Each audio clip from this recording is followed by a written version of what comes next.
Hey, it's news from heaven. The Bible can blind you if you use it wrong. You might be saying right now, hey man, what do you say? The Bible's good. The Bible is great. You know, unless you don't think it's great, but a lot of people think it's great. So, hey, how are you going to say it's not good and it can be harmful to you? Everything that's good can be harmful if misapplied. I know, because when you have a particular health condition, stuff that's good for other people is not good for you. Onions can be healthy, but if you're having acid reflux, they are not good. It's all about state. So things that can be very good, depending on our state, can be helpful or harmful to us. Even the Bible, it's not just like, just read your Bible. It can cause harm if we've got the wrong stuff in our heart going into it. And getting the right stuff in our heart, anytime we learn about that, that's worth the price of admission, because what we are trying to do here is sort out the heart and the mind. I mean, that's what all this is. Because how do you like your mind right now? How do you like your outlook? It's a problem, isn't it? I mean, life is tough. We get all kinds of worries and fears and anxieties and negative motives and antisocial things, but we know there's something better out there. We know that that you've seen it in life, just in how you feel and interact. At times you break through the clouds and, oh, this is great. And we know that there's something greater, there's higher power out there. How can we get that to be the one populating what's inside of us? A lot of people go to the Bible. Here's a handy couple of tips on how to go to the Bible and a fascinating insight into what really matters in life. So this is from Secrets of Heaven 9382. You can acquire this book and follow along if you'd like. I must also explain briefly here how enlightenment and instruction from the word work. Word is the term Swedenborg uses. I don't know if he ever uses the term Bible, but that's what he means. Although, as soon as I say that, sure, the word is the Bible, but that's the current form, is the Bible. He actually says you go back in time, there was what he calls the ancient word. So this was the same kind of, look, man, it's all, the word, Jesus is the word, right? The word is the divine truth, right? The word is what really is. This is this thing that's really, really cool.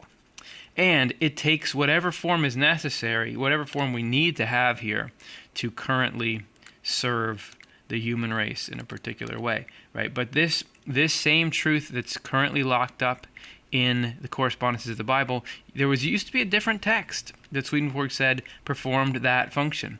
And before that, you keep on going back, it was, how am I going to draw? Yeah, here we go. It was nature. It's a good thing I took my time to get my green pen. It was the natural world, right? The correspondences of it, the things we saw around us, got us the same. It was the same truth trying to come through there, okay? So we're talking about the word, he's talking about the Bible right now, but there's more to it. The Bible is this connected to this greater truth, which makes sense if you're going to talk about God reaching us universally. That said, how do you study, since the Bible is here, and Swedenborg says is supremely important and can be a really useful tool, how do you study the Bible effectively? I'm assuming he's going to recommend a couple of theological schools. Let's see what he says. What determines the way we are enlightened and informed by the Word is our emotional response to truth, the intensity of our longing for it, and our ability to accept it. The ability to accept it, okay, but these ones here, in a million years, would you ever have thought that? These are, if you're talking about, intellect and volition and discernment, mind and heart, you'd think whether or not we understand the Bible is a mind thing, right? But here, he's saying that the key, what's in your heart? What's in your heart? That's what's going to determine whether or not this truth here can make it through into you. Because the Bible is just words. And if you got the wrong stuff in your heart, it can sail right by you, what it really is. And as we're going to see, can actually cause problems. If we are enlightened, Our inner self is bathed in the light of heaven, because heaven's light is what illuminates religious truth and goodness for a person, just like I drew already. And it's important to note that religious truth is not self-evident.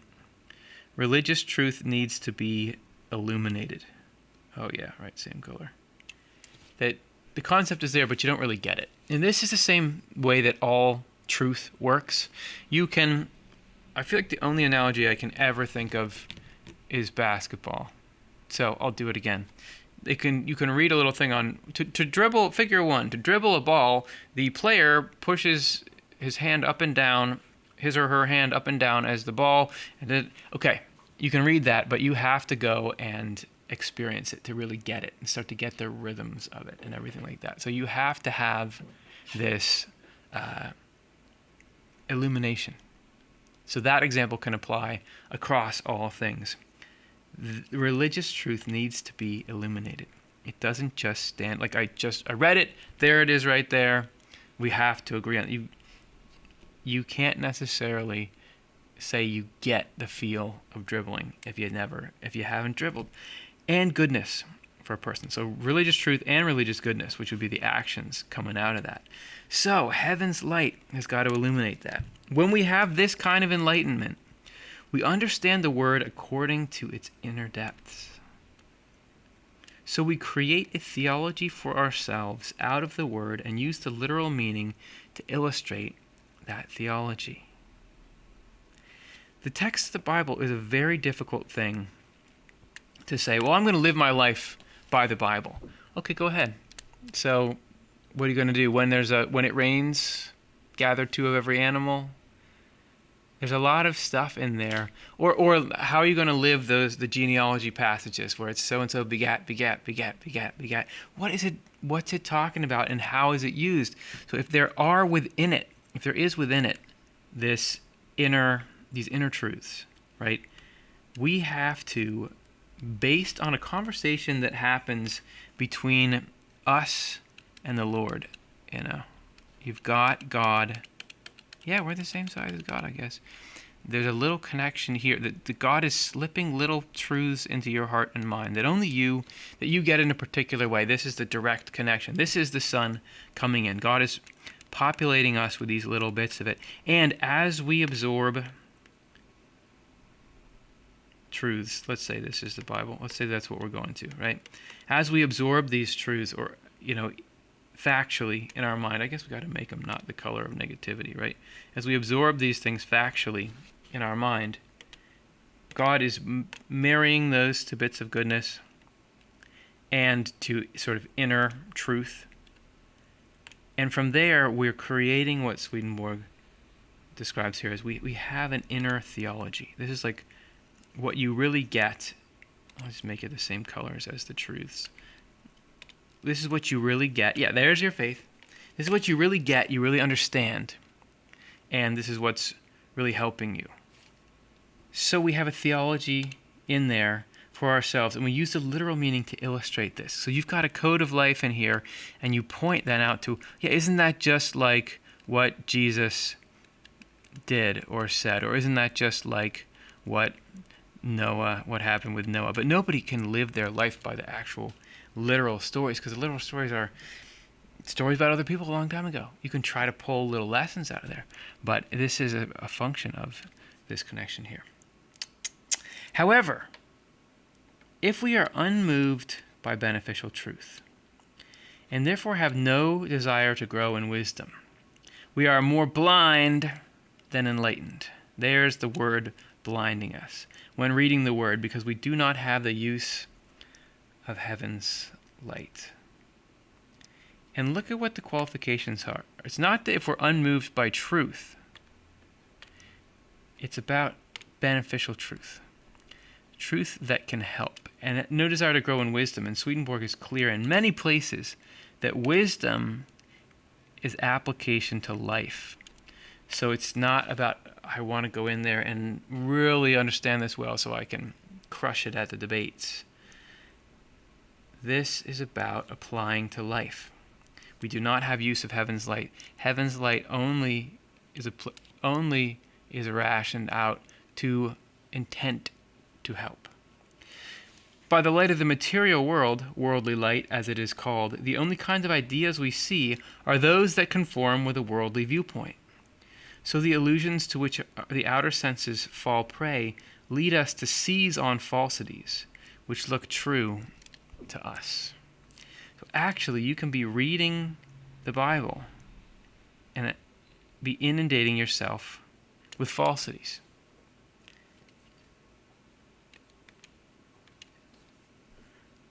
Fascinating. So even there, it's not just like, gosh, if we just had everybody reading the Bible all the time. And I'm sitting here saying the Bible isn't part of this really important chain. It's like, Swedenborg spends most of his theological writings explaining the inner depths of the Bible. So it's got a lot of value. It's one of the most valuable things that exists, right? But yet can be problematic, and it's the emotional side. If we don't have the love of the human race in our hearts when we go into that text, it can make us worse. And don't act like we haven't seen that happen with people, where it seems like their religious principles have made them less loving to the rest of the human race. Most people of this type do not create a theology for themselves from the Word, but stick to the literal meaning, which they use to support false thinking, especially the kind, that is compatible with self-love and materialism. These are the two enemies of the human race. Self-love, meaning love of your own eminence and power over others. Materialism speaks for itself. So when you'll see biblical religions or any religions coming out with these teachings and cultures that seem to make people more tribal and more superficial, that's because you can be looking through there with this kind of thinking that is compatible with self-love and materialism. Self-love and materialism is the devil inside you. That's how Swedenborg says that literally. There's the devil inside you. Not that that's a literal devil person. Okay, I said it's literally, but that is what the essence of the devil is. It's self-love and materialism as it occurs in any person. So the devil doesn't mind you having religion of any kind. We're talking about the Bible here. Your spiritual practice, whatever it is, the devil is not worried about you having that, as long as the code of life that you pull out of that is compatible with self-love and materialism, is compatible with this sense that I'm in some way superior to other people and that I can gratify my urges and justify, not all of them. There's some I don't even want, so I'll say, yeah, that's evil, but the things I want, I justify, and often justify through that. That is something that, okay, go ahead, get all the religion you want, as long as you don't mess with us, with self-love and materialism. The rest merely confirm the teachings of their own religion, neither knowing nor caring whether those teachings are true or false. Oh, so it's not enough to just follow. You've got to really be looking what's really true. For a discussion of such people, go ahead. We got a lot more places to talk about them. You're welcome to check it out. This indicates who the people are who gain light from the Word and who the people are who are blind. The people who gain light are those with heavenly kinds of love. Again, it's love. Because such love embraces heavenly truth, soaks it up like a sponge, and spontaneously unites with it like soul and body. The people who are blind, on the other hand, are those with worldly kinds of love, because such love embraces falsity, soaks it up like a sponge, and spontaneously unites with it. Goodness and truth harmonize, and so conversely do evil and falsity. The union of evil and falsity is therefore called the hellish marriage, which is hell itself, and the union of goodness and truth is called the heavenly marriage, which is heaven itself. So, the truth is, you've got the Bible, you've got the literal sense of the Bible in front of you. How many books will I draw? How many stick people? You can't, there's no answer to that question. So you have the literal text of the Bible. And you got us looking in. The actual, with anything that's word-based, there are the words and then there are the ideas that occur to you based on the word. I mean, that's just what the experience of reading something is. So we've got the words there, but there are, behind those words, there are truths. Like there are true ideas, we can get when those words enter our consciousness, and then there are false ideas that enter our consciousness. And really, it's not even our mind that reaches out there, it is our heart. So what we want when we go to the Bible is what seeps into it and then moves into this field of ideas, right? As these concepts occur, I don't know if this is exactly the right schematic for it, but I think you'll get the point. This right here is what, when we're in here, soaks up either falsities or truths, depending on what kind of love it is. So if it's an evil love, it'll just get in there and just, these things are like perfect companions to it, while it's got mismatched magnets to these blue circles. Or if it's the reverse, it'll soak those up. So you can see how helpless we are to our right or wrong interpretations. The mind is not going to get us out of that. The heart is what's doing that. The reason the word is the source of enlightenment and instruction is this. At its source, the word consists in divine truth itself, radiating from the Lord. You remember that son I drew? Told you.